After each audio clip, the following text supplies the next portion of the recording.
Does the description describe her as childless, or do I just have auditory processing issues? I think it did describe her as childless. I know about the superstition of saying Bloody Mary 3 times in front of a mirror. Pretty sure there's a horror movie about that. Almost certainly. I think it's 5 times though, or is it 3 times? I don't know. I'm also unsure. I think it differs. A whole lot of horror movies and stories do the whole say such and such name in the mirror and something bad happens, like Candyman. I fucking love Candyman. Candyman is... It's got to be one of the most interesting horror movies out there. I mean, and this is like the original. I don't love the remake so much because I think that it was a real missed opportunities, but it has like some of the most fascinating like race and class politics of any horror movie that exists, and it's also just like, it's just really fucking good. Like, I need to watch it again. I've only seen it the one time because there's so much to like think about in terms of the politics of that movie, especially with like the whole black man and white woman dynamic in particular. Could do a double bill with Get Out, that would be interesting. She did say they don't find it funny when she actually shows. Maybe she isn't compelled to go through the mirrors. Yeah, I don't know. But well, because people, they think it's not real. And then I've always thought it was really stupid when in horror movies, like, people think the thing isn't real, so they do the thing. And I'm like, why would you tempt fate like that other than to prove that you're right? Like, why would you be that much of an asshole? You know? It's always some, like, skeptical, like, godless fucking white people who are summoning spirits, and it's like, I don't care if you don't believe in it, just leave it alone, okay? Because you don't fucking know. You can't be that confident that it's not real. You can be skeptical, you can not believe it, but it's just stupid to act like you're so confident that it's not real that you would tempt fate like that. I think it's more of a thing of fear of seeing a scary lady appear out of nowhere. I'd be quite down to meet a hot scary lady personally, lol. Yeah, me too. I might get murdered, but I'd be fine with it. What a way to go, right? What a way to go. I'd like to at least snuggle first. Yeah, that would be nice. Does anyone have sapphic werewolf stories they like? I actually don't think I know any. I'm too scared to look at my to-be-read list. Yeah, so it goes. Blah, blah, blah. I've heard about A Pack of Her Own by Elena Abbott, but haven't read it yet. That's a fun name. I feel like my list is going to get longer and longer in the new year when I get back into writing. It always goes like that. My to read and to watch list are just endless.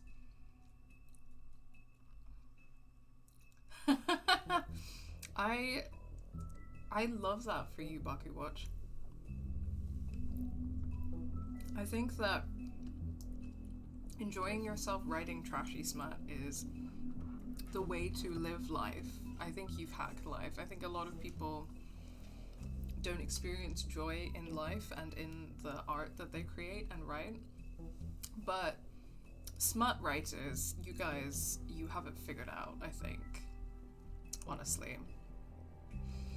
I've been trying to do more creative stuff recently, but I find it so hard to get bogged down in like my own head and a lot of stuff, and I just feel like genuinely writing for a place of like fun and just enjoyment for yourself and other people is really great. I aspire towards that and I admire that a lot, genuinely. Okay, awesome. Before we get into episode 4, exciting, quick reminder again about our fundraiser for medical aid for Palestinians, which I've just brought up in the chat again. But the command !Palestine, or I believe !donate will bring up the link if you can afford to donate, and if you would like to donate, we'd really appreciate it. And don't forget to remind me if you do donate so that I can shout you out. But let's get into it. Let's get into episode 4. In sheep's clothing. Bluebeard is definitely, there's something suspicious going on with Bluebeard. Can't afford to look human, you're going to the farm. It's as simple as that. Do you have any idea how much it costs to have an entire family in Glamour? I can't finish the mirror. It's missing a piece. Crane must have taken a shard with him. The open arms. Enjoy your stay. Thanks, Bigby. And thanks for covering for me last time, too. Bigby? How could you do this to me? I guess I finally see you for who you are! That fucking guy. Just tell me who did it! I know you know! I don't think he did it. What? Look at him. Do you really think this man murdered these women?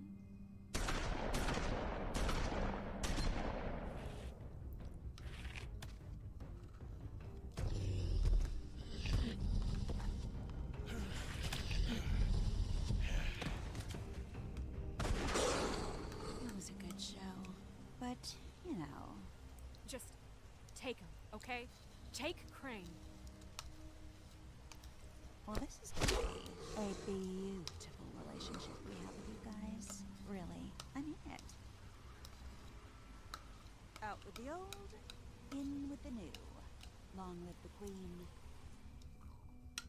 I also like, you know, I can't be mad at her for being the enemy of, like, the police and the fucking institution of, like, the government of Fabletown. So, you know, she's hot and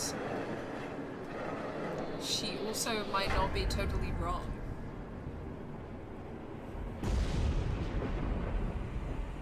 See you around. Hollow point bullets are a nasty business. The silver slug deformed and shredded on impact. He'll be okay, though. He'll be okay? His internal organs are positively riddled. If I don't extract every single scrap of silver, he's liable to suffer some long-term toxicosis. How many Bigby with his shirt off moments are we gonna get? Too many. Bigby. We can't keep meeting this way, old boy. I figured I'd be done before you were conscious, but there's little I can do for the pain. Just stay still and let me finish. Swinehart, how bad is it? Well, not the worst I've seen, but damn near it. I must say, you're testing even my skills here. Please, Bigby, don't move it. Doctor. Look, I'm a bit engaged saving his life at the moment, but if the fractured extremity concerns him that much, he can set it himself. Okay, whatever.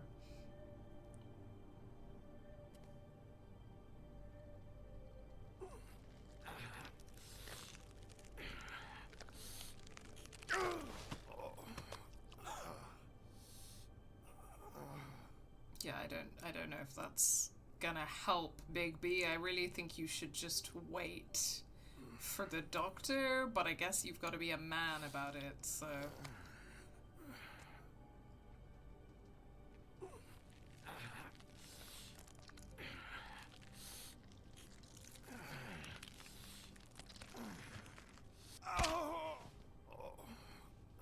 Is there really any reason that you couldn't have waited for the doctor to do something about that? Not bad. That'll do, I suppose. He's lucky to be alive. And he won't be next time if he keeps going like this.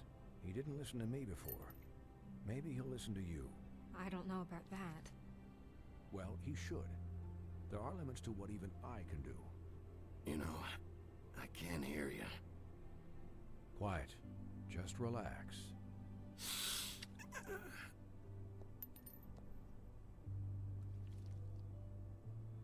Excuse me, Miss White, but perhaps it'd be better if you gave me a few minutes to finish with him. I think I should stay, at least until he's out of the woods. Believe me, Bigby couldn't be in better hands, and I need the space to work, so if you wouldn't mind, we'd appreciate the headroom. Don't worry, Snow. I'll be okay. We'll be done in a moment. Just please, give us the time.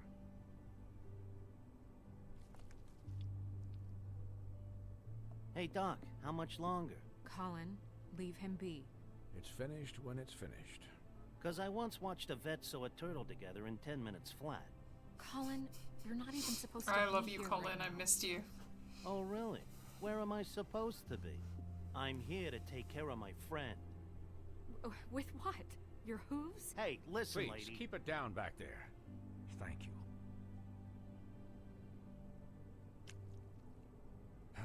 There. All done.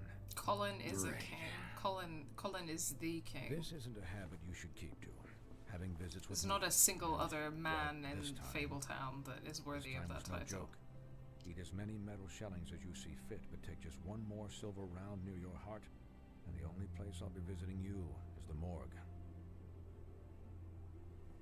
Miss White, you'll be fine for light duty, if he can figure out what that means. He knows what it means. It's just been an unusual couple of days. I know, but please, don't give him the excuse. His body will eventually give out. Take care of him. Oh my god, stop! will. It's not her He'll responsibility need rest, I assume. Sleep to... mostly. Just keep watch. Stop being Make sure weird you about don't get it! into further altercations. I'll try. Anyways, guard against, as they say. Miss White, Sheriff, Colin. Swiney.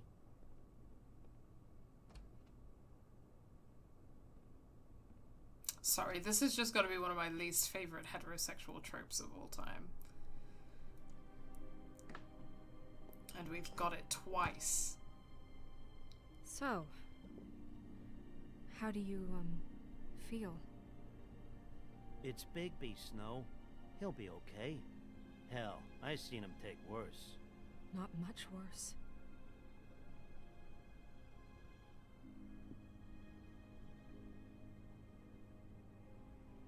I'm glad you're not dead.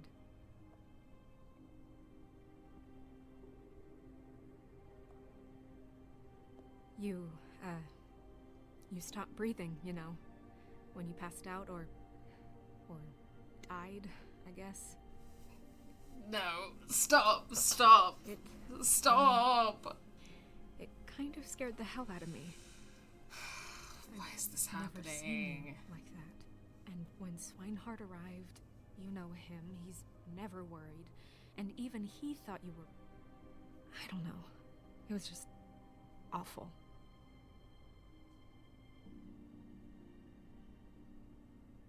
Yeah, you were really fucked up, man. You look like when you take an action figure and bend its limbs the wrong way. Colin, I'm just saying. Thank I you, was Colin, worried about for him, is all. stopping Guy this. hasn't had a night's rest in days. we'll all get some rest when this whole thing is done. What whole thing? What's even happening out there? I mean, do you guys have like a plan or something? And who should I be asking? Should I be worried about the Crooked Man taking over? Or is Crane still the thing? The Crooked Man, Bloody Mary, the Tweedles. This is bigger than what I thought it was.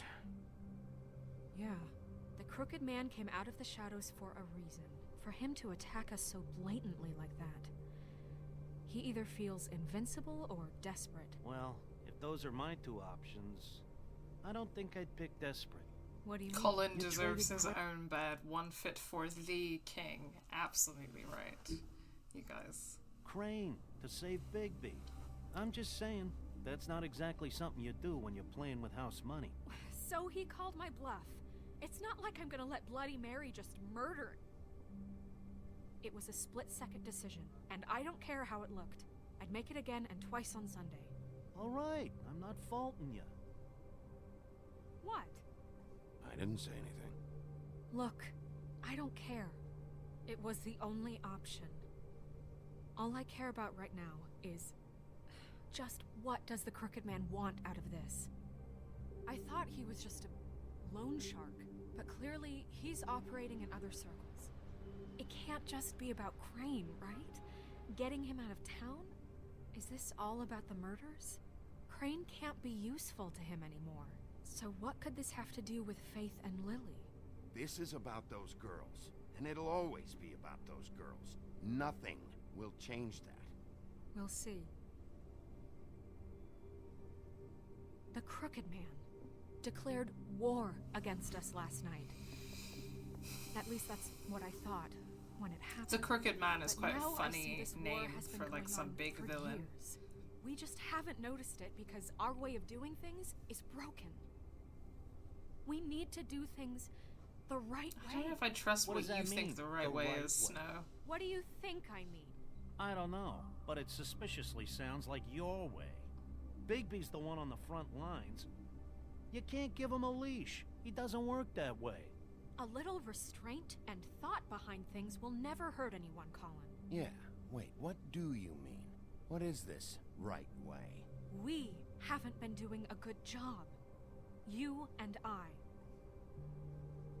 So, starting now, we do everything cut and dry. By the book, straight as an arrow. Pure as driven snow. I'm not saying I'm the arbiter of... Sure you're not. This town has enough monsters. What happened last night, what you turned into, it can't happen again. We need monsters. To fight monsters. Colin, if I really believed that we needed him to lose his flippin' mind at a moment's notice, then that would mean I'd lost all faith in our ability to help this town. Just let that side of you be done, okay? I'm sure from your vantage point, it's extraordinarily easy to judge me. Bigby. But you sit behind a desk all day. And only tonight did you see what it's like to be pushed into a corner all the time just for doing Oh, your boo job. fucking who, You Big think B. I don't know what it's like to have my life in danger? To not be pushed to do things? I know what it's like. And I know what it's like to lie to yourself. To justify what you've done. So don't talk to me like I'm other people. Look, Bigby, I care about how this She's is not done like other just as much girls. as I care about it getting done. So for that, you want to give him a handicap?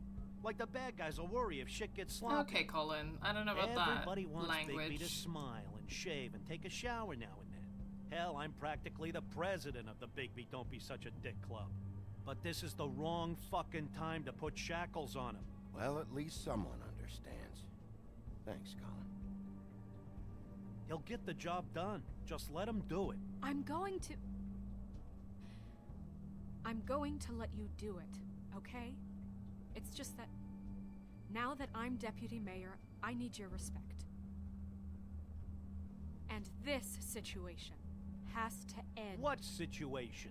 All unglamored fables starting today have to go. Wow, it was all leading up to this. It was all leading up to Snow White being a fascist little tool of the state fucking bitch. And that's why her name is Snow White, I guess. For white supremacy. I see how it is.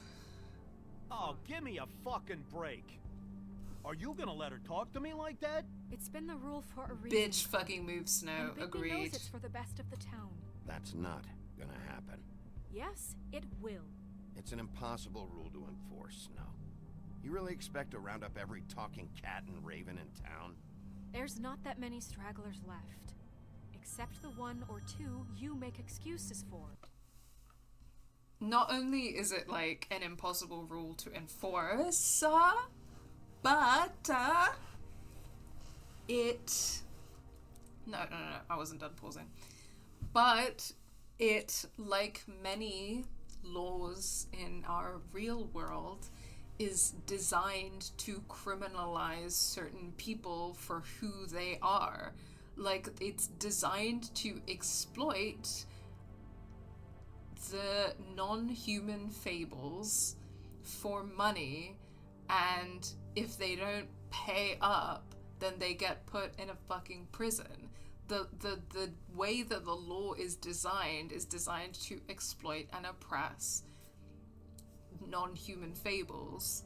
That's the nature of the law. So enforcing that law is inherently violent, and it's not by coincidence. It's not just about the fact that it's like impossible to enforce, but that the reason why it exists is that enforcing it is systemically violent to a certain group of people, which is a rule that's generally applicable to a huge amount of laws in our own world, such as anti-drug laws, anti-sex work laws. These laws you know, are designed to be like, oh, we can't make laws anymore that flat out say that, you know, that all people of color and all poor people and all undocumented people are going to prison where we can exploit them for prison labor. However, we can make drugs illegal, and we can make certain kinds of immigration illegal, and we can use that to target populations such as the poor and racialized undocumented, put them in prison and exploit them for labor. Like, that's what the laws are designed to do, and that is what enforcing them does. It targets marginalized groups of people for exploitation. It's just a fucked law. So this is fucked. This is some fascist fucking shit. Wow. I take back everything I ever said about her being a lesbian. Wolf's residence. Her and Big B can have their disgusting heterosexual romance because they represent what the fuck is wrong with our society. You deserve each other. That's rude. Oh, Buffkin, what is it? Okay, I'll let him know. Thanks. Guess who's waiting in your office right now? Narissa. Narissa? That broad from the Puddin' and Pie? Yes. Apparently, she told Buffkin that she has something she needs to talk to you about. But that she'll only tell you. What do you think that could be? Bigby's got an admirer. You always do well with the, disenfranchised. Something about your prickly demeanor attracts him like a moth to a flame. I haven't the slightest. Okay. I should get back to the business office. I've left Buffkin alone for too long taking calls. And I should probably change out of these clothes. Consider the discussion tabled, but not over. Nah, I'm not enforcing your when you're done, laws. Narissa. As far as I Aye, can aye, go Captain. as controlling Big B, who is a cop. She's a piece of work. Hey, you're not really gonna send me to the farm, are you? I mean, she seemed real serious I about wouldn't it. do that to you. Look, maybe a few will get sent up, but you're my friend, Colin. I wouldn't do that Wouldn't to do that to anyone. you. But Big B is Don't Big worry B about is it. not me. He doesn't speak Thanks, for me. Bigby. You chose friendship over the rules. Yeah, because the rules are stupid and racist.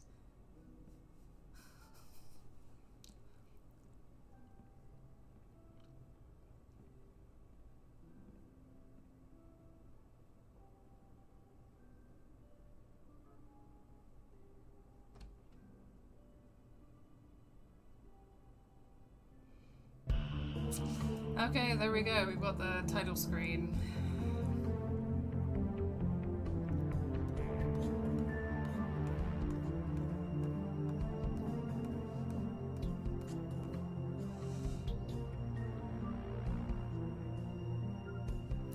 Yeah. No, it is vibes. It does.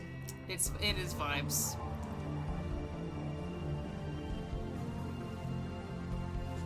Gonna see if I can find this on Spotify.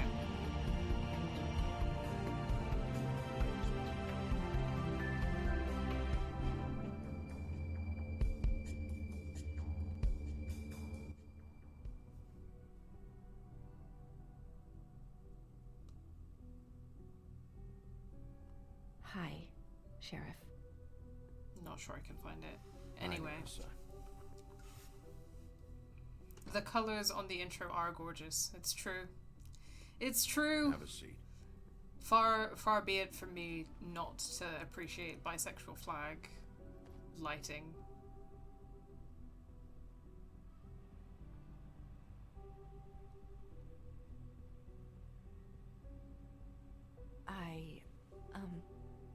Are you okay? You didn't look good last night. I wasn't sure you'd be, around if I came by. Don't be fooled by this. I didn't get the worst of it.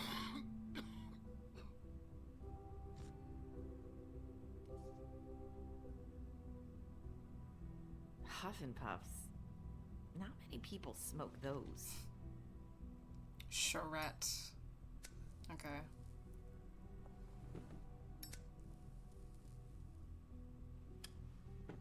Thanks.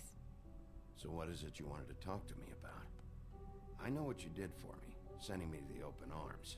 And I think you want to help me again. There's not a lot that I can talk about. You know that. So that spell Crane was trying to break. It's not just while you're at work, huh?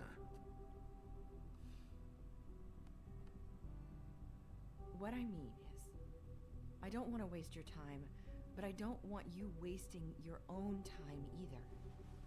Back in the dressing room, at the pudding and pie, I told you what I was looking for, and you found a way to tell me. You sent me to the open arms.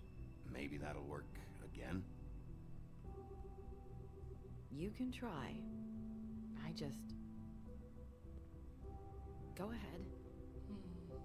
It might work. Crane wasn't the murderer. The open arms was a setup. You sent me there. Was there someone else you wanted me to find there? These lips are sealed. If I could answer you just like that, I wouldn't have had to make that appointment with you. No, I guess not. Sometimes, we have to find our way through life on our own, grasping and fumbling in the dark. I used to have friends to help me find my way, but now they're gone, and I don't know what to do.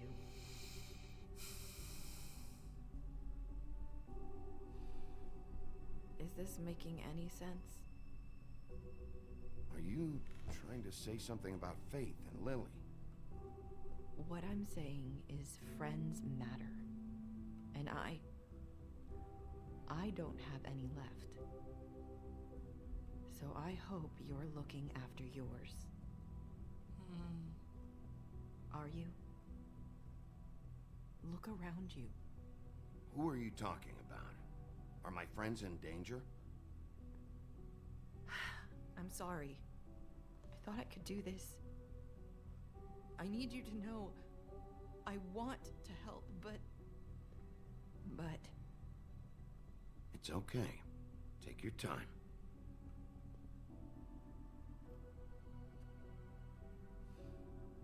I'm sorry if I'm wasting your time. I thought I knew how to say it. Ribbons. Faith wore one too. Do you like it? Do you? How can I? It's a tool to keep you stuck in that life. Subservient. That's why you can't tell me anything. It's the ribbon, isn't it?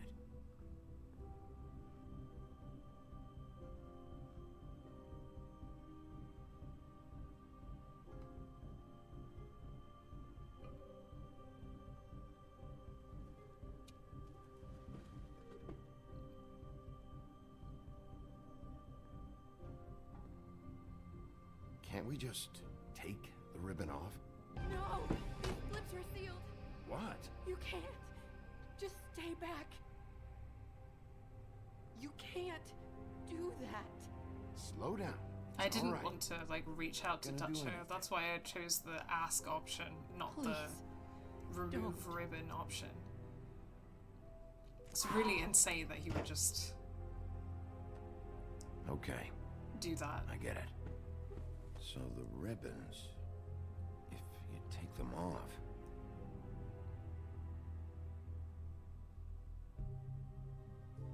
Sorry, I wish I could do something.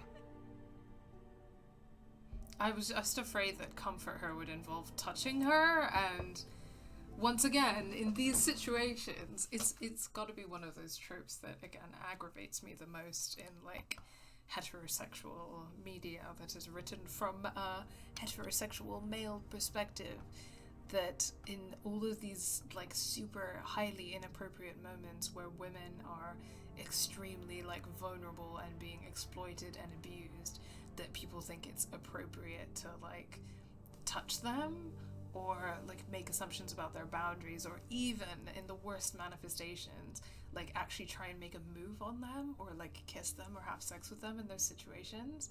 It's so horrible. I hate it. And sometimes when I'm playing through these situations, I'm like, Jesus Christ, like how, like I don't want to touch her right now or violate any boundaries right now. Who would fucking do that, you know? Ugh, it drives me crazy. If anyone finds out I came here... That's probably Snow. Listen, Sheriff. Can you keep this conversation between us? I could be in a lot of... trouble. I shouldn't be talking to you. Yeah, of course. Please. I won't tell anyone, don't worry. Thank you.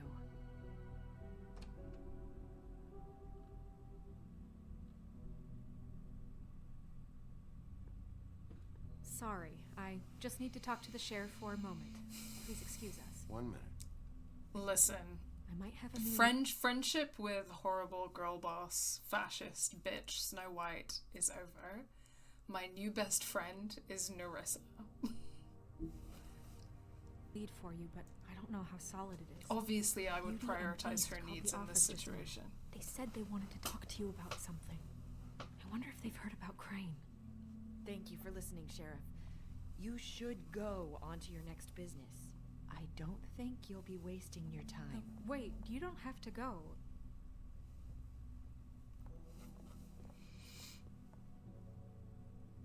That was...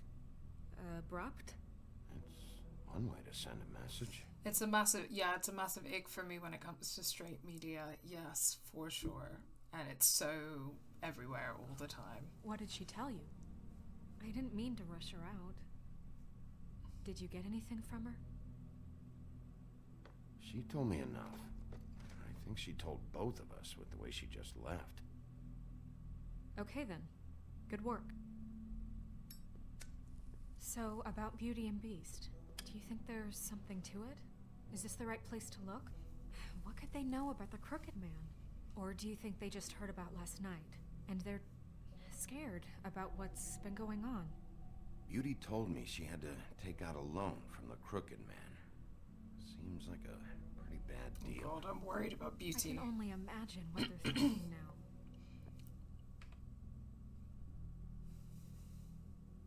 We need to solve this before something else happens. Who knows what? I have other matters to attend to.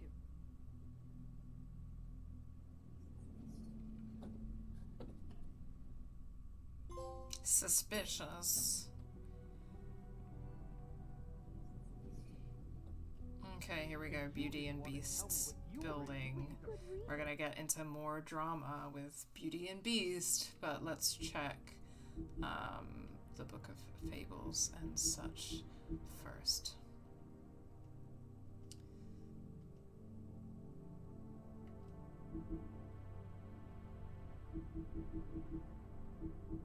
Okay, looks like we've got an update about Snow White. But first, Silver Bullets, Wolf's Weakness. The legends of great and magical wolves often make mention of their weakness against weapons made of silver, and those tales bear out to be true. The silver bullet Mary shot Bigby with was not the first, but any of them could be his last. Any silver left in Bigby's body weakens his system, slows his healing, and can cause long-term damage. Acting Deputy Snow White. With Ichabod Crane firmly out of the picture and King Cole still absent, the task of leading Fabletown falls squarely on Snow's shoulders. She has performed many of the job's duties for a long time, picking up the slack for Crane, but now that she's fully in charge of the business office, she has to deal with a new level of politicking she had not previously been exposed to. Life on the farm. With its idyllic location and managed community, the farm would seem to be a welcome alternative to eking out an existence in Fabletown. But those who have lived there see it very differently. They see it for what it is, a prison, a place where you are free to be who you are and do whatever you please, except leave. It doesn't help that while Fables who appear human do not have to worry about being sent to the farm, they always seem to fill the leadership roles there. Interesting how that works out, huh? Look what happened. So that's back on me now. I thought we agreed that was settled. You said it was settled. That It is doesn't pretty mean I crazy have to hearing agree. Kenny and Clementine's voice actors playing arguing husband and wife right now. You know what was going on, Beast. I had to get a job, and you wouldn't have it. Don't make it into something it wasn't. It's the principle of it. Don't act like you weren't keeping secrets too. If you're going to bring up ancient history, I don't have to stand here and listen to it. Fine, go off in a huff. I'm through talking anyway.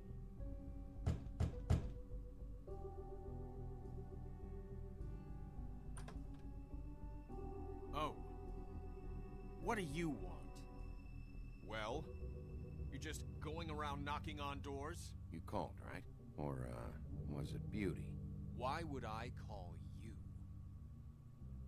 Listen, I've had a shitty night. You think you're the only one? And I really don't want to deal with the runaround. Snow said you called and wanted to talk to me.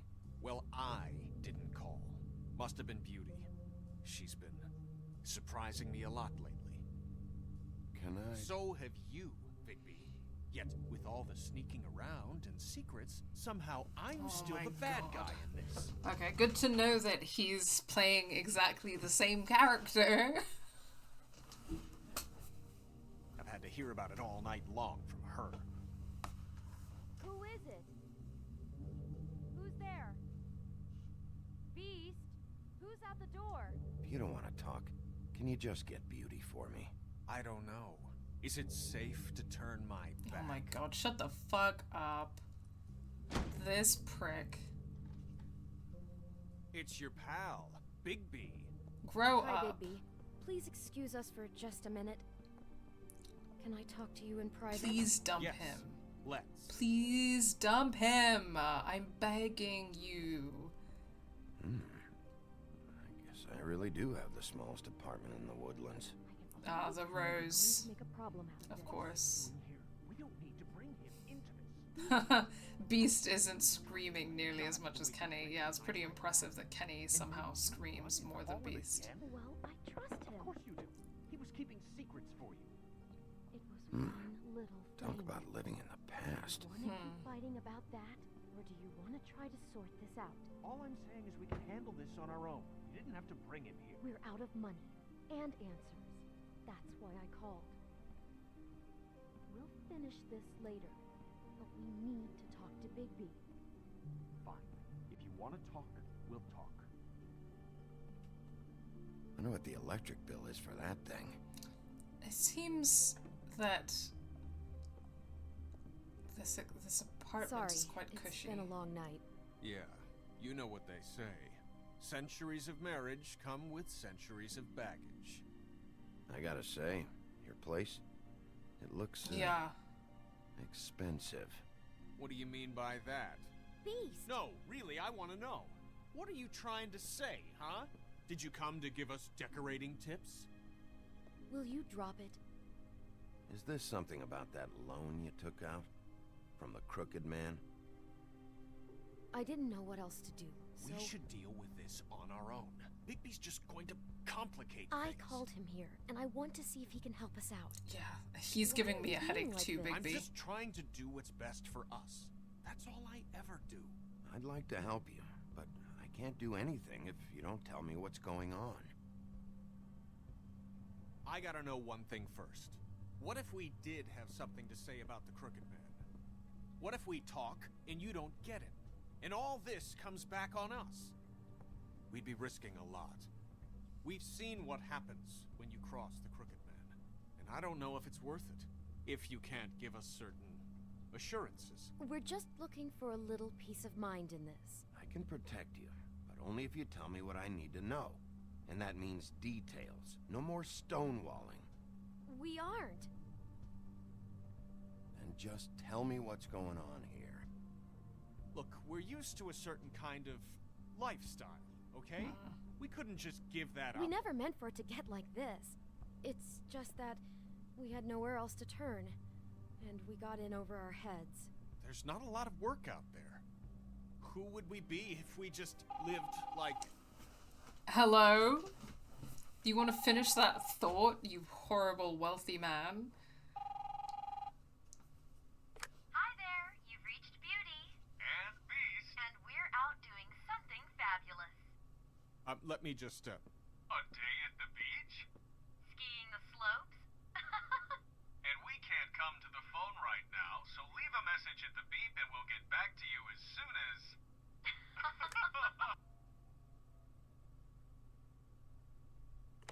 What the fuck was that?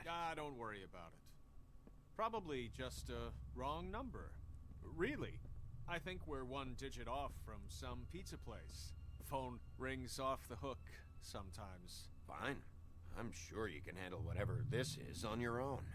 I'll see you later. Please, Bigby. Wait. We've been getting horrible phone calls. It's the Crooked Man's people, trying to collect, and we aren't safe, even in our own home. We owe some money. Finally. All I care about is, how can I find the Crooked Man? Who do I talk to? Where do I go? I think that as much as I really like her, I am, again, starting to see how her class background and her desire for a certain level of comfort and privilege might be the reason why she has stayed with him this long and why she puts up with this much of his shit. Which is, that's some white woman shit. Beast. Sorry, Beauty. Wow, The Freudian Lucky slip. Pawn. That's where I borrowed the money. The Crooked Man's behind that place. I'd overheard people talking to Jersey about loans before. So, when I needed money, that's where I went. I didn't know what to do. You could have told me. Wait, who do you deal with? Jersey. You know, the Jersey Devil. Oh yeah, that slimy prick. I didn't realize he was back on this side of the river. And those Tweedles were always going in and out. Probably dropping off a loan payment they squeezed out of some poor Fable. But never the Crooked Man. Mainly it's just regular Fables. I can see now that it was a mistake, but I'm not the only one who goes there, you know. I saw the Woodsman's axe there just the other day. It was in a display case. I guess he's hit hard times too. There's a lot of that going around. I can't imagine he has a lot of marketable skills. Sometimes Fables just don't have anywhere else to go. Fucking Bloody Mary must go through there. She had Woody's axe last night, trying to chop my damn head off with it. Maybe if you go there, you can sort some things out. I guess I'll go check out the Lucky Pawn. If I can't track down the Crooked Man there, maybe I can make enough noise that the Crooked Man will come find me. Hold on, Bigby. Don't go there. Sounds like you're just going to get Beauty in trouble. And...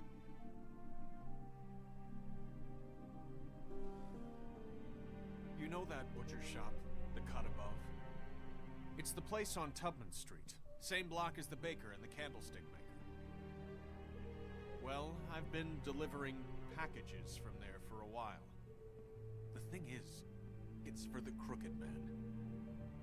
And I don't think it's meat in the packages.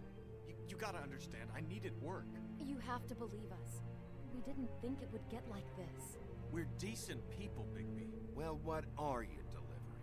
What's going on there? How does this fit into the Crooked Man's operation? I couldn't tell you, but I do know this. It's the only meat market in town that doesn't carry filet. I'm not sure how much actual butchery goes on there. Okay. How did you get involved with this? Johann the butcher called. He had a problem with the refrigeration unit one night. But when I finished, it was your pal Mary who showed up to pay me. She said I was reliable. She liked that. And it's the only thing I've been able to pick up, and it's still not enough. I don't want Beauty to have to work, especially not where she was. It's up to me to take care of her. It's Mary you deal with? Sorry, I don't want Beauty to work. It comes back to that, doesn't it? So I was saying this a few times earlier. that, like, there's a certain thread about how these, like, ex-princes who are used to a certain standard of living have, when their wives or girlfriends or whoever have started, like, working particularly in sex work,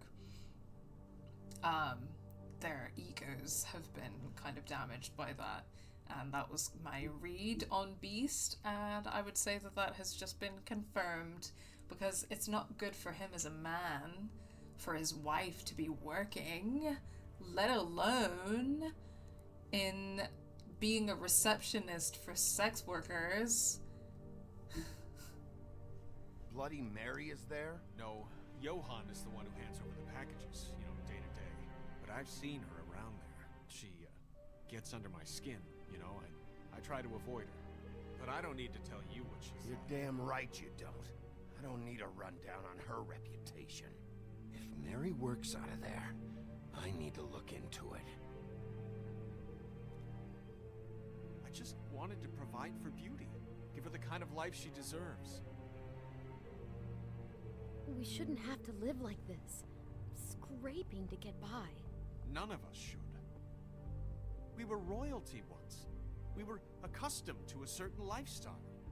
All we want is to make this place feel a little bit like home. You wouldn't understand, Bigby. No, probably not. So, No, where are you because going? I'm not some fucking If this rich all goes sideways, bitch. I'd like to know where it's coming from.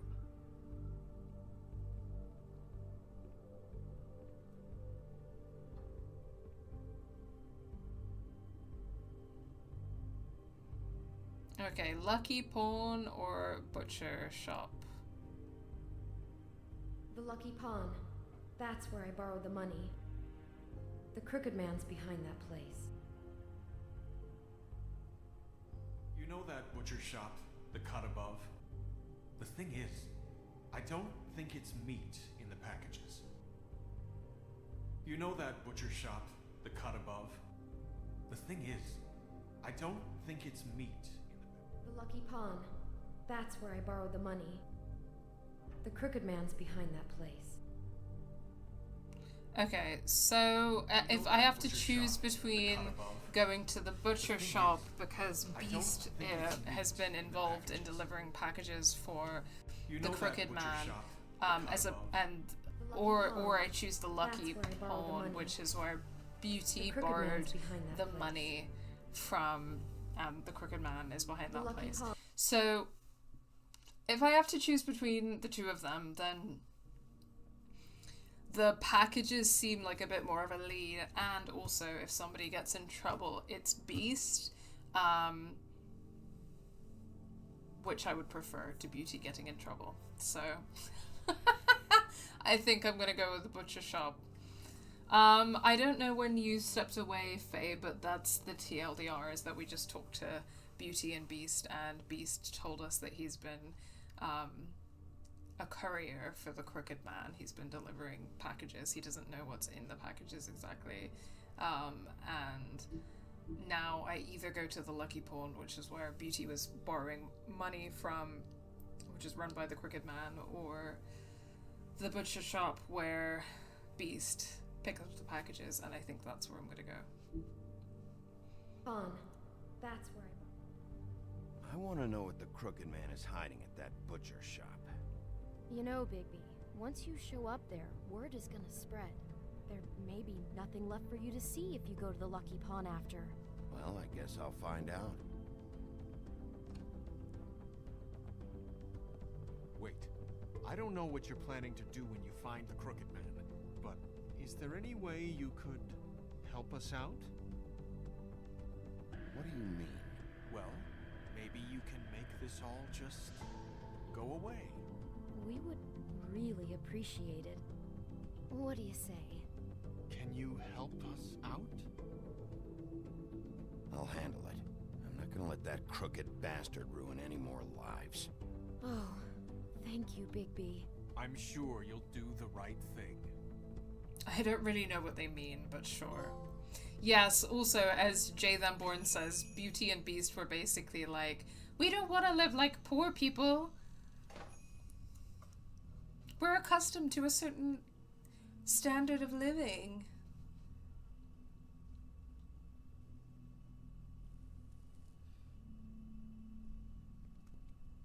We support NYPD. Fuck off.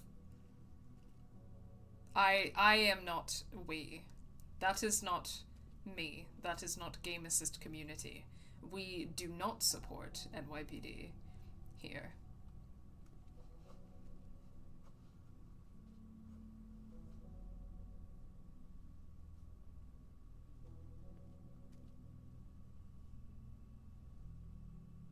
Honestly, I feel so smug when I pick up on the themes and then later on the game is like, here are the themes. And I'm like, haha. Empty. Either he's got a whole lot of customers, or he doesn't have any. Right.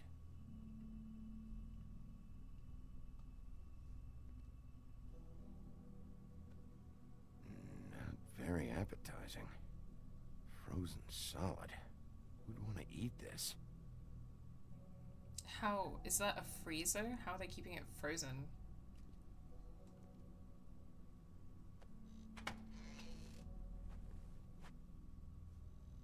Bigby Wolf? Well, welcome, Sheriff. What can I get for you? You interested in a particular cut?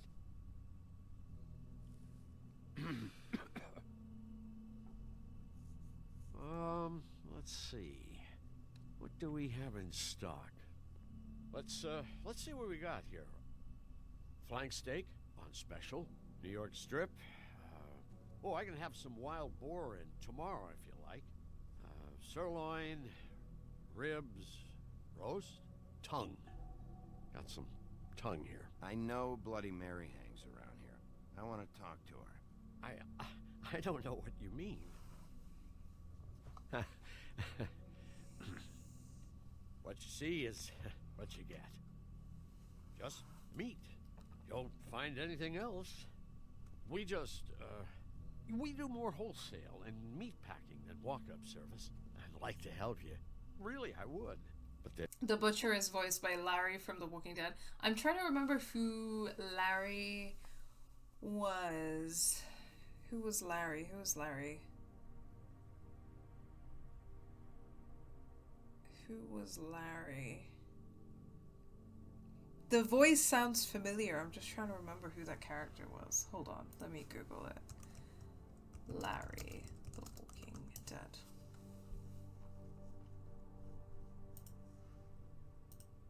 Oh, fuck! It's Larry! Larry! Racist Larry!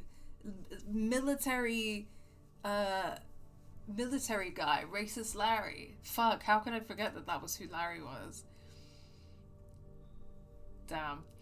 It's like when Justin Trudeau tweets something like, we Canadians support Israel, and I'm like, this is in no way a we situation, my guy. Who the fuck is we? Yes, exactly. Exactly. It is, oh, it's racist Larry. Fuck. there's nothing here. Sheriff, Did you hear that? What? Oh, I'm real sorry. Hold on. I just gotta go check on that. Don't go anywhere. I'll be right back. Butcher? I just have to go see.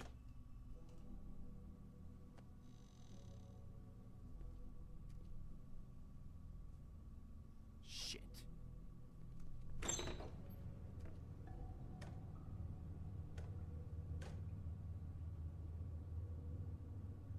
I got it covered back here, Sheriff. I'll be right out.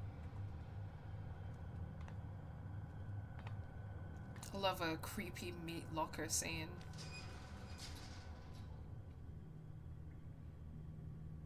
Just wait out front. I'll be right there. I've got a bit of a mess back here. Look, can you come back tomorrow, maybe?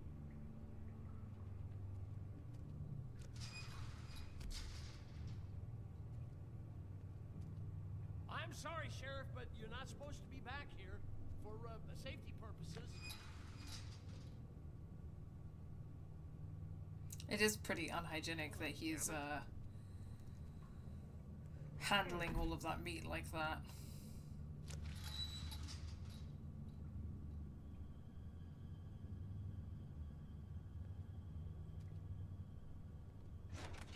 Oh, you gotta be kidding me. They're gonna kill me. Oh god, she is gonna fucking kill me. It's quite funny hearing him play a character like this. He's gonna get me killed. Huh? How you doing?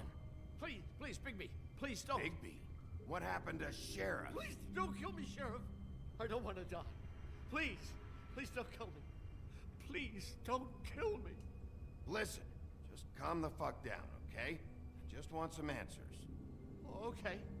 I'm dead. Either way, they said to me, Johann, you can keep your life and lose your shop, or lose both. What would you do?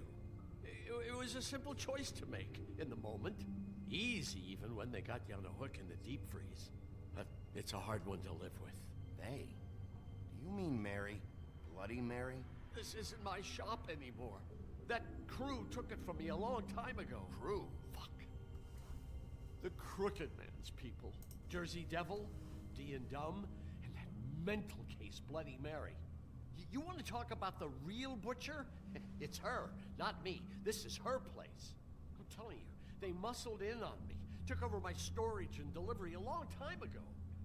All cause of that heat wave. That summer was even hotter than this one. Oh, I'd let Mary and those porkers stay cool in the meat locker one day, playing cards, having a great time. I guess they were sizing the place up. Shows what I get for being nice. I'm just a victim in this. I don't know what they do back there. I swear. And I don't want to know. I'm not allowed to know. Well, we're about to see what's back there. And then we'll see if I believe you. I knew this would happen. Didn't...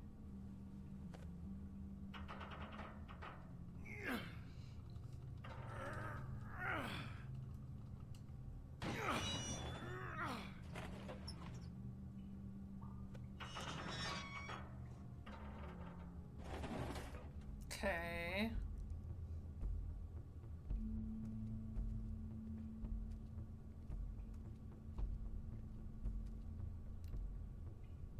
What is this? A drug lab? Some kind of magic drug, if not normal people drugs. What is this place? I told you, Bigby. I don't know. They muscled me out. I swear, I don't know anything more. I haven't been back here when it was like this. Warning lights. It's business. It's all I've ever had. I guess that's why I stuck around when they took it. These lights, Johann. Did you warn them I was here? I had to.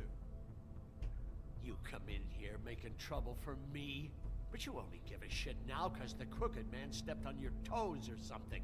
Where were you when they took this place from me? It hasn't been easy for me. You think I want to live with this at my back? I needed help. I needed your help. Well, I'm here now. I'm gonna sort this all out.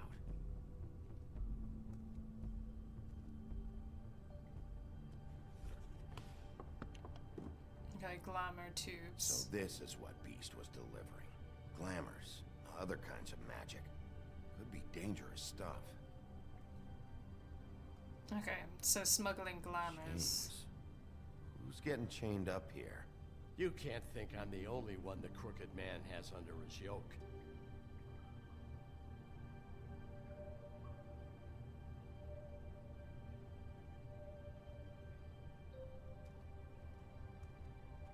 These are raw materials for making magic. Anti-Greenleaf and any other rogue witches out there probably get their supplies here.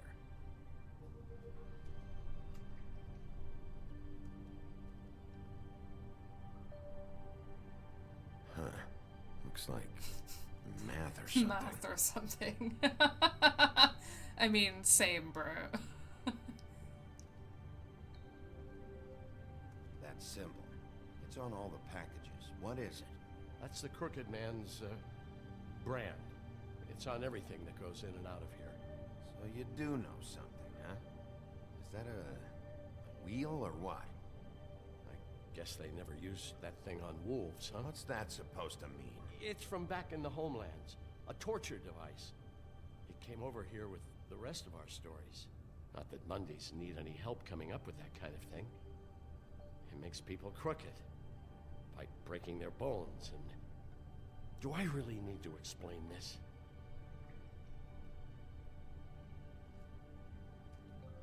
Maybe just don't touch anything back here, please?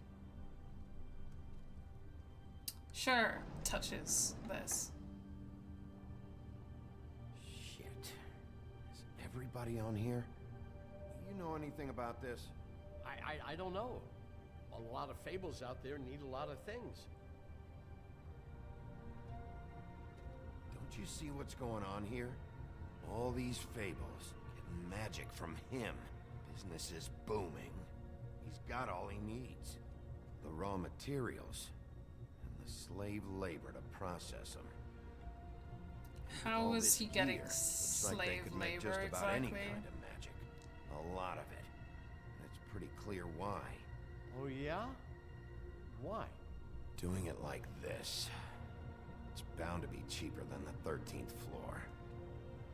This is just horrible. Things that must have gone on here. It's the pudding and pie girls with the ribbons. Whoever he's got in here in these chains. He's enslaving Fables. On my watch. People just don't know the real cost of getting something cheap. You don't have to tell me. Okay, I mean, I'm sure that we'll find out shortly, but we'll see exactly what's going on in terms of, like, how he's enslaving Fables and how he's making glamours via, like, cheap labor to undercut the, like, legal glamour market. Because I mean, the line, like, people don't know, like, the cost of something cheap. Obviously, there's a way in which this is, like, analogous to, like, a lot of things that we get very cheaply are made with basically indentured labor, or slave labor from, like, prisons and factories where people are being paid, like, you know, less than $1 an hour, in the global south in horrific, dangerous, violent working conditions, or for Amazon, or blah blah blah, like, you know, the cost of convenience, the cost of something cheap, but it's being done through the lens of, like, this criminal enterprise where, you know, the above board legal glamour production chain is more expensive because workers are being fairly compensated, whereas the cheap black market glamours are cheaper because they're being made using unpaid slave labor. And it's not fully there in terms of the analysis, because I don't know that, and the thing is, you know, I'll see if this kind of comes up, but the thing is, like, is the production chain for legal glamours actually, like, fairly compensated labor? But also, this doesn't address the issue of the fact that people need glamours because of racist laws that force them to have glamours, otherwise they'll be put in prison, and they can't afford glamours unless they're cheap, which is, like, not their fault, but they literally need those glamours to survive through these, like, racist laws and shit. And so the glamour system in general is exploitative, like, whether it's legal or illegal, and the criminalized glamour industry here is not necessarily, like, you know what I mean? It's a bit,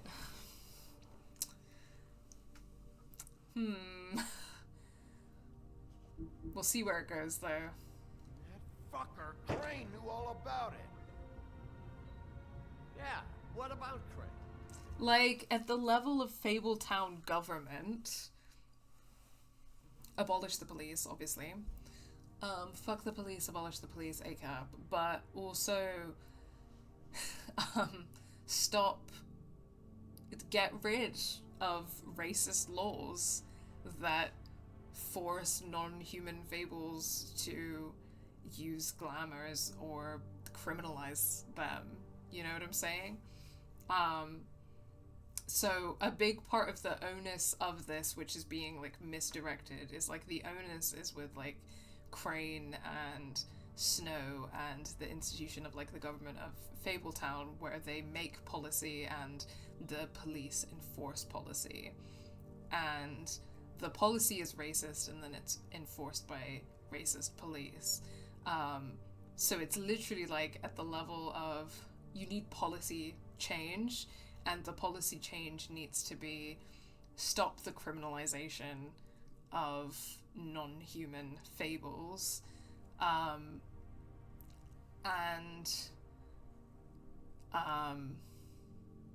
abolish the prison, the farm, and abolish the institution which enforces like racist laws. So you need policy change, and you need like to get rid of the racist institutions of the farm / prison and the police. But fundamentally, it's like, if they want to change the system, then there needs to be policy change. But in terms of the narrative and what the narrative is doing, and this happens in a lot of propaganda, right? The narrative is putting the onus of like evil on the mystery about this kind of black market criminalized activity of the kind of illegal production of cheap glamours and the illegal trade of cheap glamours. But it's like the reason that is awful and violent and shitty, but the reason why that exists is because of policy that has resulted in that happening. Like racist policy is the reason why that industry exists. It's kind of like how the criminalization of drugs, which is an indirect way of criminalizing poverty and criminalizing racialized people, creates a criminal drug industry, and the criminal drug industry is bad, right? Because harm reduction is not the focus. Instead, cheap production of drugs and trade of drugs is the focus. So the drugs themselves are usually cut and possibly dangerous, and the trade of those drugs is very dangerous and gets mixed up in a lot of kind of territorial violence and stuff like that. So there's a lot of violence that's entangled in the illegal trade of drugs, but the criminalization of drugs is the reason why that exists, and if you decriminalize drugs, then it wouldn't exist anymore. Bada bing, bada boom. Right? And that wouldn't solve the entire problem, because the entire problem links us back to the wider structures of imperialism and capitalism. But a huge part of the structural issue is the policy which criminalizes marginalized people. So in terms of this game, it's like, yeah, Bigby can go on this whole journey where he like unravels this like criminal glamour trade, like black market glamour trading, that is like horrific and violent and uses unwaged, basically like indentured or slave labor. But fundamentally, the problem disappears if you remove the racist laws that criminalize non-human fables and lead to this glamour industry existing in the first place to meet the problems that are created by the racist laws, if that makes sense. I hope that the drug analogy kind of helps put two and two together of like the point that I'm making, but yes. Okay, hold on. Slave labor is happening because people are poor is what the game is saying, or that's what it feels like. Yeah, I'm not sure. I'm not sure at the moment. Beyond what I've said, I'm like, okay, what is the game trying to say? I don't really... but we'll see. We'll see where it goes.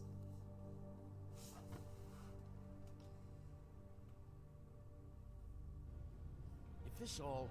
I mean, finding the Crooked Man is so fucking important, why don't you ask your boss? Snow? No, Crane. He said he knows where everybody is. I don't know how, but he's got some way. That's right. It was that creepy magic mirror with the big green head and all. Why don't you just use that? Find the Crooked Man that way. And leave me alone. Yeah, with stuff like that mirror, I'm surprised that you ever need to leave the office. It's fucking broken. Crane shattered the mirror and made off with one of the pieces. He probably still has the shard with him. Well, if they got their hands on an important magical item, there's only one place they'd take it. The Lucky Pawn. They probably took Crane there, too. The Lucky Pawn. If I can find the mirror piece there, I can find the Crooked Man. Hey, hold on. Well, I'm real happy you found what you're looking for, Bigby. But what about me? Huh? What the hell am I supposed to do now? I'm gonna have to spend the rest of my short life looking over my shoulder for Bloody Mary. They won't care that I held up my end. There's no way to get out of this. Report to the business office. Tell Snow I sent you there, and we'll figure something out. Some kind of protection. Thank you. Thank you, Sheriff. Johan will remember that. The fentanyl crisis has been a huge issue around where I live, but harm reduction helps. Yeah, the thing is that, like, the criminalization of drugs eliminates the possibility for harm reduction because, not only does, like, illegal drug trading mean that drugs are often cut with stuff, to be sold more cheaply, and it's, like, a completely unsafe and unregulated market that it prioritizes profit over safety. But it's also the fact that, like, you know, a lot of the time when we think about, like, the criminalization of drugs and the way that, like, doing and trading drugs is seen as this, like, bad, evil, awful thing, is that what I was describing, which is, like, eliminating the policy that criminalizes marginalized people, which is the criminalization of drugs. If you get rid of that policy, then that removes a lot of the harm done for sure, because then if people are going to take drugs, then we can discuss it openly and we can share harm reduction resources openly and we can share drug testing kits openly without any of that being criminalized, so that people can take drugs more safely. But one of the fundamental issues that we have in society, which is that many people take drugs because of the mental health crisis that we have under capitalism, right? So looking further at resolving the structural issues related to drugs, we have to be solving the structural issues that lead to people abusing drugs in the way that they do, which is to say, there's nothing morally wrong or bad with taking drugs, but of course having issues with addiction and using drugs as a coping mechanism for your mental health is an issue which people need help with. And the thing is, like, I'm a strong believer that, you know, any coping mechanism, if it copes, then it's not good or bad, and we shouldn't, like, moralize about coping mechanisms. But it is true that some coping mechanisms are healthier than others, and that's why, for example, you know, I'm an alcoholic and I don't drink anymore because that was because I've, you know, luckily been able to reach a place where I've been able to get sober and been supported in that, and to try to develop other coping mechanisms. But that was something that became so harmful for me and the people around me that I was like, I gotta, you know, change. But the thing is, you know, I still struggle fundamentally with my mental health for various reasons, including structural reasons. Like just the structural reasons of the world that we live in, racism, capitalism, and all of that stuff. And so fundamentally we need to be looking at those issues as well. So it comes down to decriminalizing drugs and addressing the structural issues which create the mental health crisis that leads to so many people using drugs as a coping mechanism for their mental health, to a point that it becomes destructive for themselves and those around them, if that makes sense. I mean, like, for example, I really struggled over the last few months with the fact that I had quit smoking. I hadn't smoked for maybe 2 or 3 years, and then my cat died, and I was already having one of the worst depressions in a very long time in my life over the last year, and then Chickpea died, and I was so depressed, like so much more depressed than I have been in a very long time. And I could not shake the cigarette craving. I just couldn't do it, and I was really struggling with it. And I had some friends tell me, and this was really helpful to hear. They said to me, listen, like, if it helps you cope, it helps you cope. One cigarette is not going to kill you, and you have support, and you're not on your own. So if you need to have a cigarette, just have a fucking cigarette. And also, trust yourself and have the confidence in yourself that you are not going to slip back into those addictive behaviors. And I have amazing friends, and I'm so glad that they gave me that advice, because I did that. I went out and I bought a pack of cigarettes, and it was late August, early September. And it's December now, and I haven't even smoked through the whole pack of 20 cigarettes, but I have had some on days where I've been I think that this cigarette is my lifeline.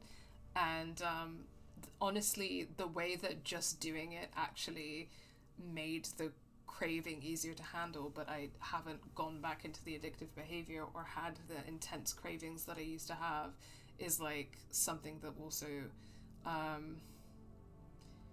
feels so good and so positive.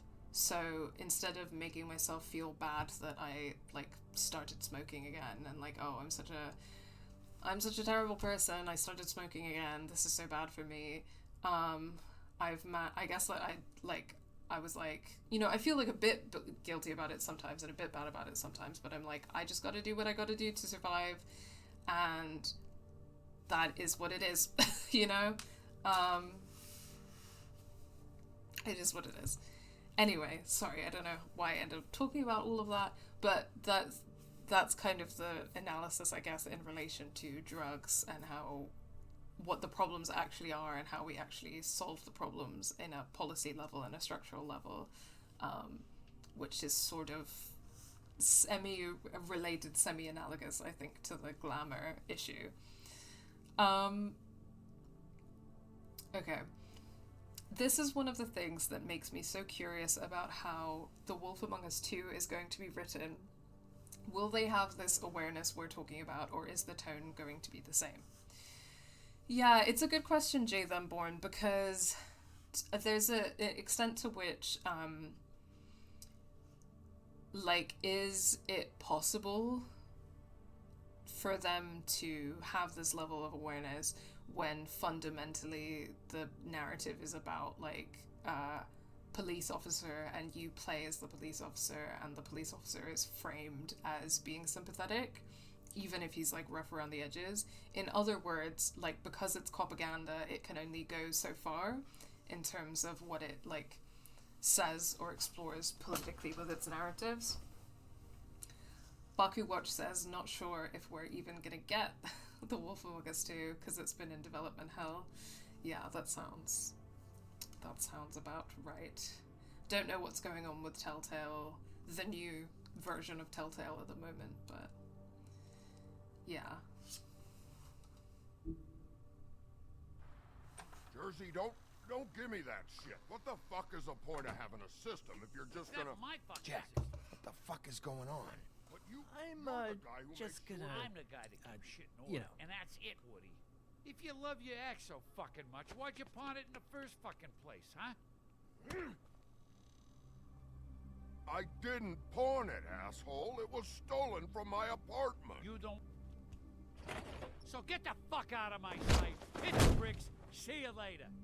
Hey, what's going on here? Oh, wasn't Zach Garris meant to write it? The guy who used to work for Deck 9? I don't know. That's crazy. Yeah, Zach Garris is the guy who used to work for Deck 9. He was the narrative lead on, I think, True Colors and Before the Storm. And then all of the shit hit the fan. The fucking hell! And this All the shit fucking guy came too? out about Are you him. kidding me? It was here. It was right fucking here. What did you do with it? How the fuck do I know? Listen, you bald little dipshit. You're gonna... You piece of shit!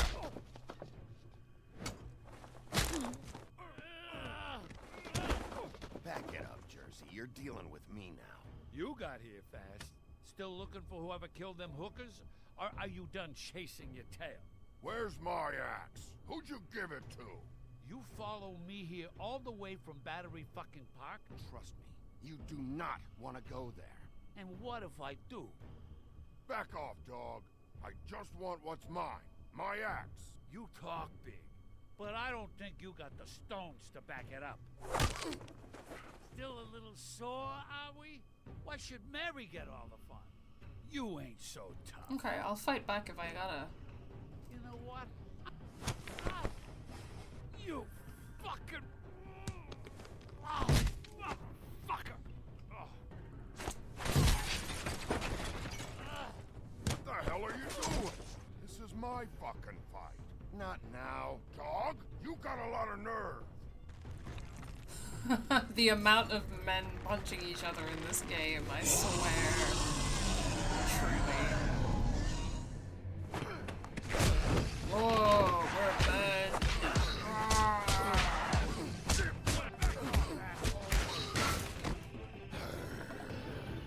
Gotta say, his character design is cool. Protecting your friend. Too bad you couldn't protect those whores. Why does this prick get such a cool character design? You know? Fucking stay there. There she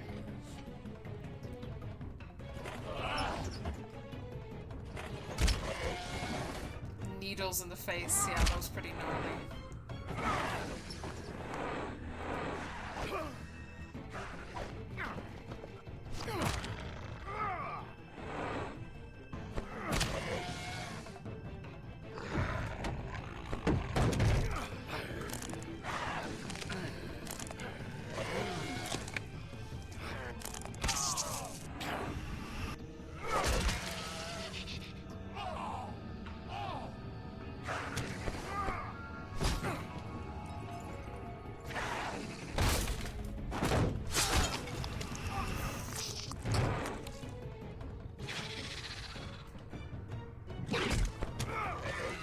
I can see why men like this game so much, you know? Hey, assholes. I found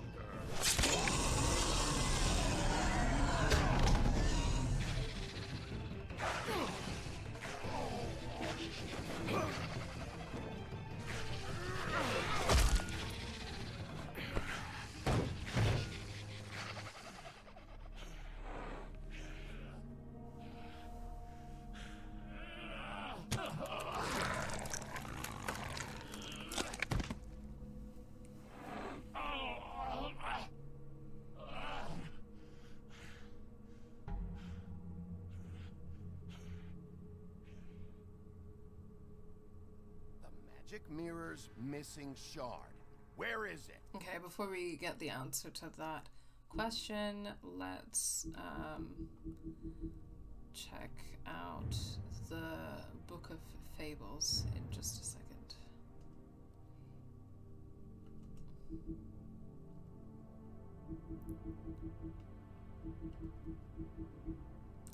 Not all of the fables, sorry, the Jersey Devil, Garden State Goon. Not all of the fables who came to this world landed in Fabletown. There are those who scattered across the farthest corners of the earth, and there are those who simply prefer the Garden State to the Empire State. Such is the Jersey Devil. Reports of its appearance have varied, although most accounts make mention of leathery wings, but an encounter with a certain axe of legend some years ago has temporarily rendered that feature absent. Okay, no idea what that's about. Woodsman's axe, ensorcelled by druids. Once just a simple tool for felling trees, the axe became much more when it was ensorcelled by druids and marked with their runes, but it truly became an object of legend when the woodsman used it to slice the big bad wolf from nave to neck in protection of Little Red Riding Hood. It may carry old world charm, but its simplicity of design and quality workmanship make it an effective tool or weapon even today. Johann, his name is the butcher. His name is often said in the same breath as that of the baker and the candlestick maker of Fabletown. And like those other tradesmen, Johann the butcher's storefront has served Fabletown for ages. Fresh cuts, exotic meats, and even full sides of beef for the vigorous appetites of ogres and trolls. But Johann's business has fallen on hard times and fallen in with the wrong crowd, as the quality of his products declined and his business turned into a front for operation for the Crooked Man. Some have started to wonder if they ever really knew Johann.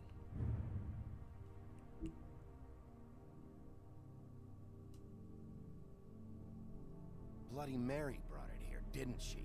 You don't know anything about anything, do you? What do you have? Nothing. That useless bitch Snow White and a broken fucking mirror. No fucking friends. No clue about who was really running this town. Oh! The next thing you say better be something useful. You can't find a crooked man. No one can. Oh, the door to his house. It bounces around. Never in one spot. You'll never find it. Even Crane had to use the magic mirror. They dumped all his shit here. Bloody Mary uses this place like a fucking dump. Where's Crane's stuff? Where'd they put it? In back.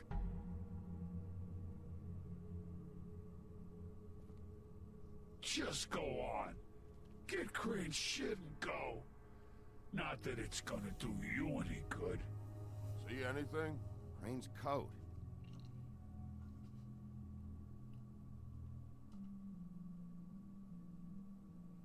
No time for traveler's checks, huh? You won't be needing this anymore. Me, every time the game asks if I wouldn't take the money. Yes, please. That sick piece of...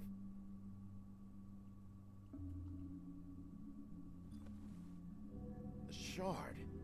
It's the shard. Finally.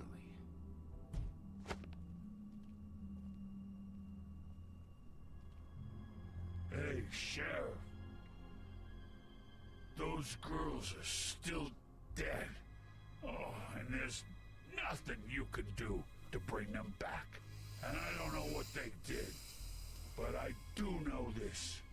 Oh, if they're dead, it's because the Crooked Man wanted them dead. That's all it takes. So you can raw smash the place up. Shit. You can wail on me all you want, but what good is it gonna do you? 'Cause he ain't in your town. You're in his. And he sure as shit is ready for you. Oh! Just shut the fuck up, will ya?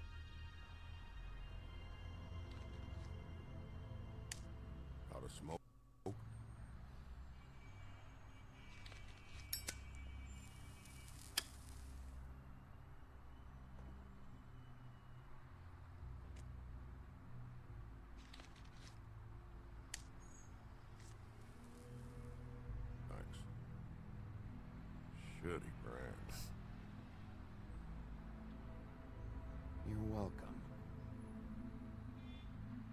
Not gonna lie, I was having trouble deciding which one of you to hit with this thing.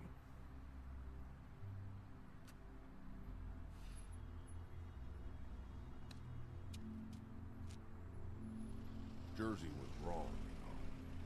About what? About those girls. There is something you can do about it. You can get the fucker who did it. Ain't that the plan? Yeah, you're damn right it is. All right, we'll go do it then. Wow.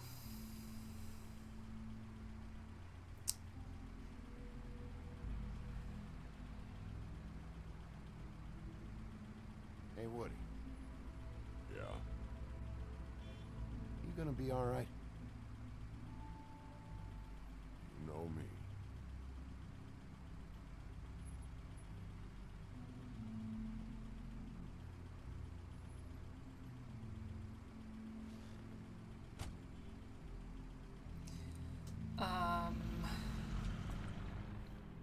Fixing relationships, making amends, I don't care who killed the prostitutes. If Crane was helping himself to doing their it. dirty coffers, it means his hand was in my Men pocket. can, in You fact, just let him stop go. hitting I each don't know other. what you heard, but it didn't happen like that. Or, more specifically, if they find someone to hit together, then they will stop hitting each other, and that is when men start being friends, and that is what I have understood from this game. You're denying the facts? She's denying me the chance to get a word in. Now, Miss White, Sheriff Bigby has returned. Ah, there's the old wrecking bowl himself. God, every time I hear I'm not Toad's finished here, accent. Miss White. You will have to wait. Just one moment, please. Look what I found. Seems your dog wants a biscuit. I'm not in the mood. And you've got a lot to answer for. Oh, really? Buffkin, get this piece in the mirror right away. With pleasure, Miss White. Finally, things are swinging back in the right direction. Good work, Bigby. You've been gone all day. What did you uncover? I thought you were going to report back to me. I mean, it's fine. So what else did you find out? Once the mirror's fixed, we can use it to find that crooked bastard. Or at least wherever he hangs his hat. That's how Crane kept tabs on him. And everybody else. I'd say he was abusing the privilege. He was probably spying on all of us. He was probably spying on me. Anyway... No, it's fine. You did excellent work, Bigby. Sheriff, I could use your assistance. Would you join me at the mirror? Don't go far, Sheriff. I'd like to have a few words of my own with you. Why the hell did you burn Crane's stuff, huh? And don't bullshit me. Buffkin was there. I know it was you. Given Ichabod's obsession with Miss White, I thought it best to make sure that nothing untoward saw the light of day. Oh, fuck off. I know you were burning evidence. Then tell me, what evidence did I burn? I have more important things to deal with right now. You can be sure that we're gonna have a long fucking talk about this when I'm done. I do so enjoy our talks. I'll wait with bated breath. I don't understand. This piece just doesn't want to join the rest. Do you have any idea why? Bonding, yeah, that's male bonding for you. Well, where did you find it? What has it gone through since being separated from the rest? Shattering is a very traumatic experience, you know. So this process can be a little touchy. Crane was carrying it for part of the night at least. I found it in his coat. It's pretty amazing it's still intact after the fight, the kidnapping, and then riding around with Bloody Mary for however... Yes, Miss White was asking about her. That explains it. You know who and the mirror have a very unhappy history with each other. How would you like it if she tried to use you as a doorway? I think I already know the feeling. Well, I think I know how to proceed now. It will just take a little extra coaxing, that's all. Thank you for your help. It could be a while, Sheriff. I'll find you when it's ready. Besides which, he might not want to come out with you watching. Oh, he doesn't like being spied on. Is it fixed? Did you ask about the Crooked Man? Buffkin's still working on it. He said it might be a while. If you're so self-reliant, what do you want from the business office so bad? What I want is my business. I can't take those two right now. We're trying to catch a murderer, and they're over there bickering about bureaucracy. We're at war. Don't they realize that? They just want making money. Yeah. They're just interested in making money. But just so you know, we can't pay him. He really needs to go to the farm, you know. So just break the news and be done with it, okay? No. I'm not. Stop trying to enforce racist laws. Toad. I refuse. Which really should be Big B's journey to quit being a cop or whatever. Well, you did cause what damage brings me in here, so maybe it's for the best. Just need a little bit of dosh to cover it. A little bit of dosh? About it, but it's like chatting up a brick wall. It's like chatting up a brick wall, now, it you've is. got your own agenda, Oh. but I've taken a real wallet because of you, and you can't deny that. Before we get into any of that, what do you know about the Crooked Man? Don't try to change a subject on me. I need a little bit of that walking around money, you know? My car, total, the gaping maw in my wall. Any of us sound familiar? I'm not looking for a handout. Just what's right. I need it, Big B. Here, Crane won't be getting any use out of this. Will that do? Crane's money, eh? Well, I suppose that means it belongs to me as much as anybody. Thank you, Sheriff. I'm doing this for Use it your to get adorable Glamour. son. You got the money now, so I won't be so lenient if I catch you again. And the farm is always on the Oh, for God's sake, Big B, stop being such a fucking prick. Toad's voice actor, Chuck Kurakolis, also voiced Herschel in The Walking Dead. Well, Herschel is also, Now's your chance. a little bastard. I just made my donation funding this office, so direct your questions to Miss White. Get off my property! I don't take in At strays. least he's not trying to get Herschel rid of me. Green. He's not? For now. Did you take care of Toad? I mean, I saw the way he left. I know it may not seem that important right now, but glamours are the law for a very good reason. You know that as well as anyone. Well, did you or didn't you?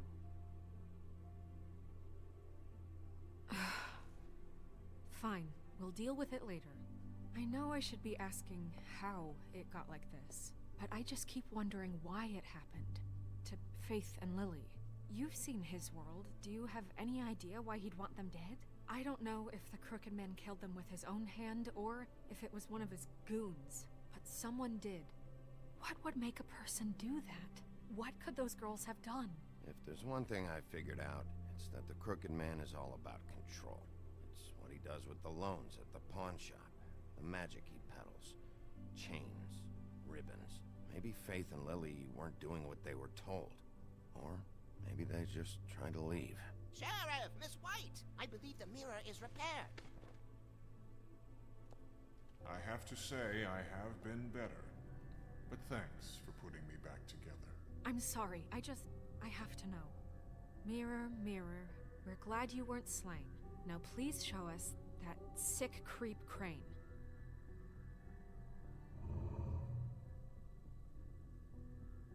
He's probably still waking up a little.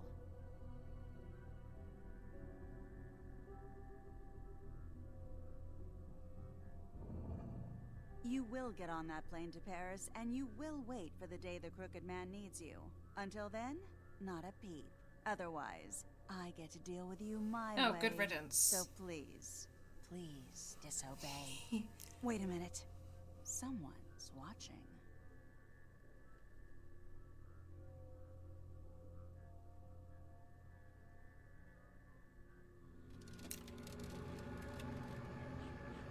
Wow. Just happened. We pointed you in the wrong direction and looked at Bloody Mary's reflection. Oh, her. That explains the sting.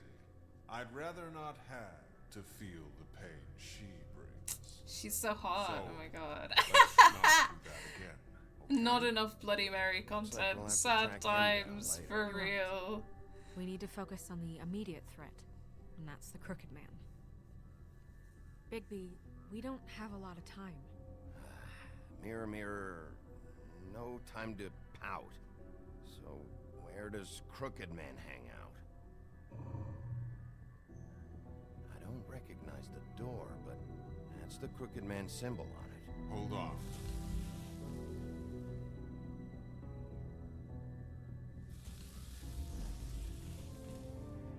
The door.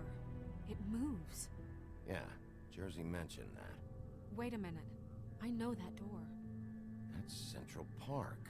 I don't know when it's gonna move again, but I'm gonna get there before it does. Bigby, wait.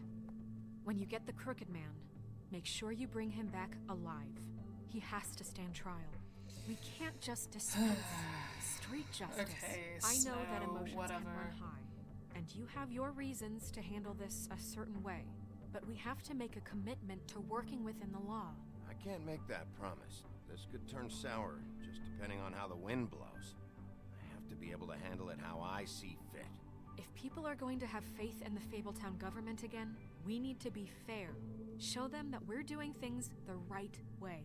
I have enough to worry about here while I prepare the case against him.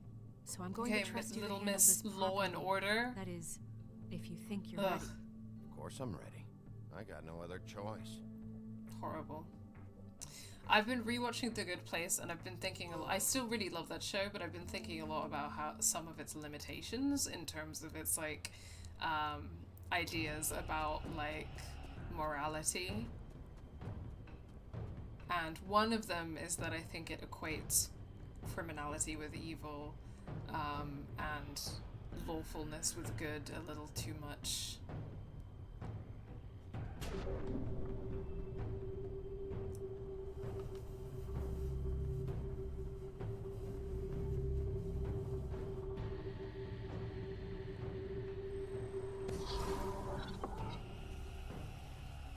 Can we put Snow on trial for being a bitch? Yeah. This is a citizen's arrest. You will face the people's justice for being a fascist little Tim. bitch. What the hell are you doing here? Good evening, Sheriff. I'm here to take you to the boss. Thanks, by the way, for leaving off Tiny Tim. You'd think I'd have outgrown that centuries ago. I have to admit, when they asked me to watch the door, I wasn't sure what to expect when you came through that portal. I know you weren't here on a social call, so thanks for not giving me a hard time. Hold on. You've just been waiting for me to show up? You knew I was coming? That's what they told me. I don't know, they said you made it pretty clear. I'm supposed to bring you right on in, so if you'll come this way. Look, this is the one thing I have to do. Please don't make this hard on me. I don't want to get in trouble. Will you just follow me? Fine. Lead on. Okay, weird.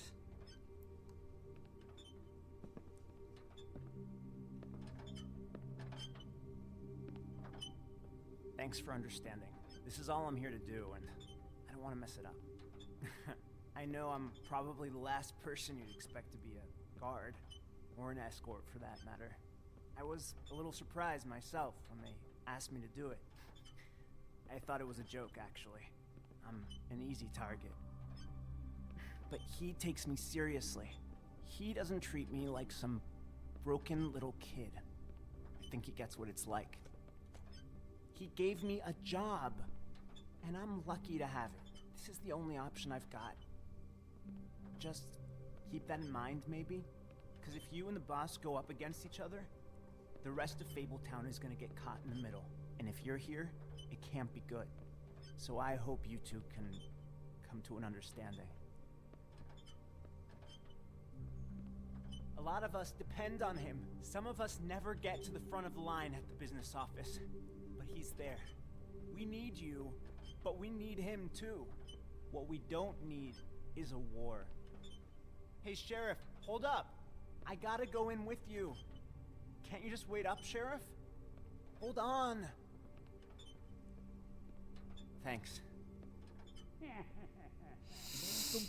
Okay. What did I tell you there? Stop laughing at me. Oh, yeah? Mate, I ain't scared of you.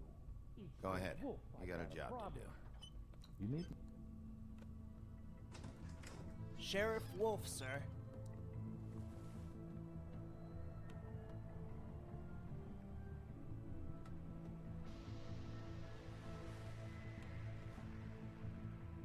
Thank you, Tim. I know the sheriff isn't the accommodating sort, but you handled it. You did well. You can go now. Thank you, sir.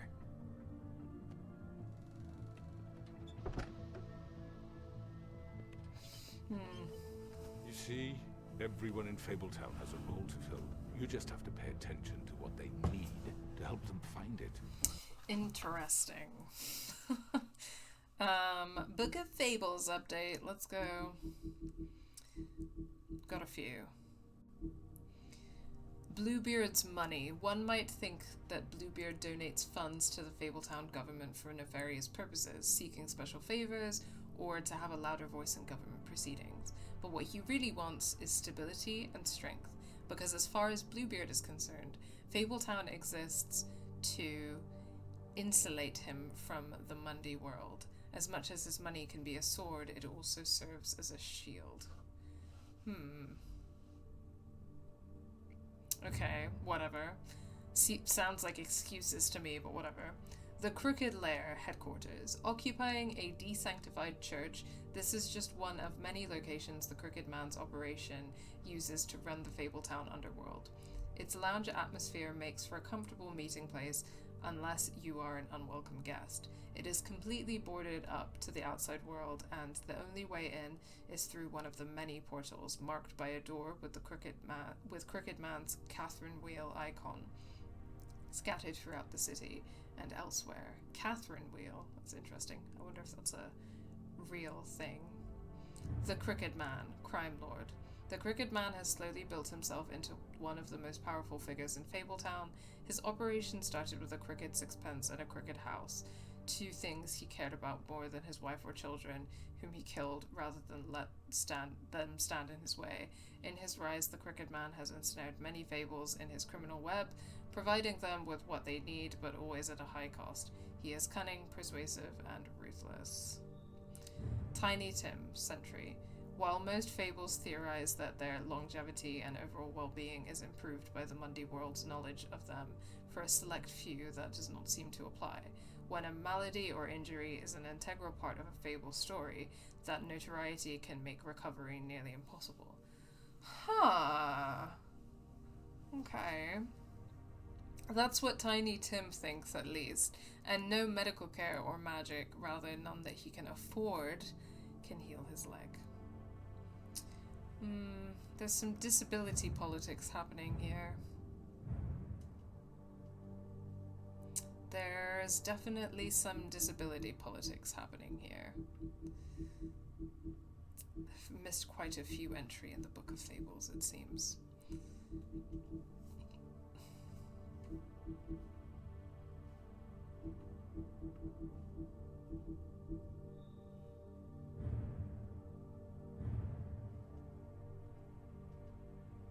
Okay, here we go.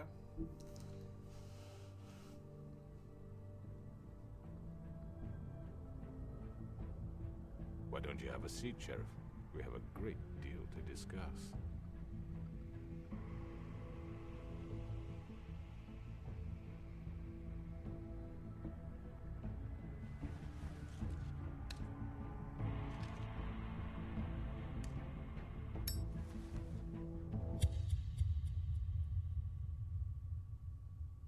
Oh, that's it? That's the end of episode 4?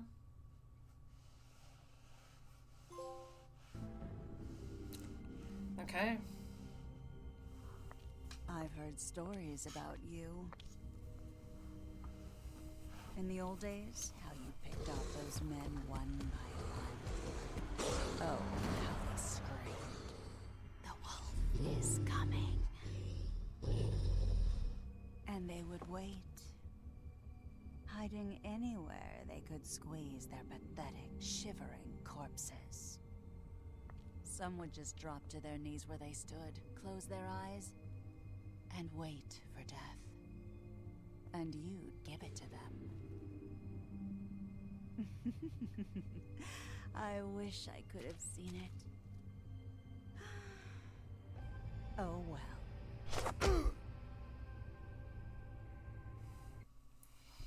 Oh no, Mary, don't do that. Oh no, don't attack him, Mary. Okay, here we go. Did you send Colin to the farm? You and 85.5% of players decided Colin should not go to the farm. Good, I'm glad that the majority of people know what's right there. Did you attempt to remove Nerissa's ribbon? You and 63.8% of players did not try to remove the ribbon. That should be higher. Why are over 30% of you really insane? Which crooked operation did you investigate first? You and 0.2% of players went to the cut above first. Did you send Toad to the farm? You and 73.3% of players decided Toad should not go to the farm. So most players seem to be like against sending non-human Fables to the farm, which is good. How did you respond to the Cricket Man? You and 43.7% of players lit a cigarette. Okay.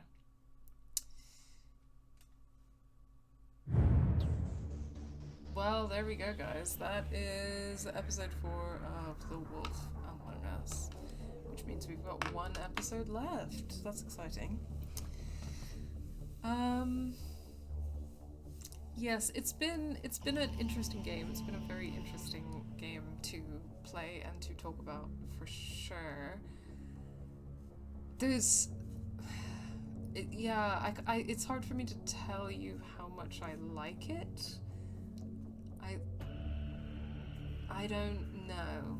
I think maybe I'll leave those feelings until after I've played the final episode. It's like there are certain elements that I guess I like about it, but there's a lot of elements that I find quite frustrating. I don't know if you guys have been able to sense that. But it has been a good game to play on stream. I'm glad I decided to stream it. Because yeah, there's a lot going on here. There's a lot of really interesting stuff that, even if it's not sticking the landing, in my opinion, personally, I think it's at least raising a lot of really interesting issues. I think, again, we're almost at the end, so we'll save for sure then, really, but I think, again, out of all of the Telltale games, none of them have really quite compelled me in terms of the, like, dialogue and choice gameplay the way that The Walking Dead has. I think that the next best thing would probably be Game of Thrones, because some of the decisions in that definitely did make me go, what the fuck? Maybe I'll play that on stream at some point, because I got some people killed and I really want to try again at some point. But yeah, I really think The Walking Dead just has some of the most compelling stuff in terms of choice, specifically season 1 and season 4 in particular. But it has so much, again, to do with like who I'm playing as and the context that I'm playing in, because in those games, when you're like in these extremely violent circumstances and you're a marginalized person, it makes the weight of choice and consequence feel so much more intense. And you know, you're like starving and you're houseless, and it makes all of that feel so much more intense. With like this and Batman and even Game of Thrones a bit, it just doesn't hit the same, because you're playing as this like white man who really has like all of this power over all of these other people. And I think that there are ways in which that can work and can be interesting because of the impact you can have on other people, but it just really doesn't hit like in the same way because you are the person in these situations who has like power over others. You're not at the mercy of others in the way that Lee is at the mercy of others or Clementine is at the mercy of others. And out of those games, I think Javier is probably the one that's like the least interesting to play as in that regard. But yeah, I'm still kind of feeling that way about that at the moment.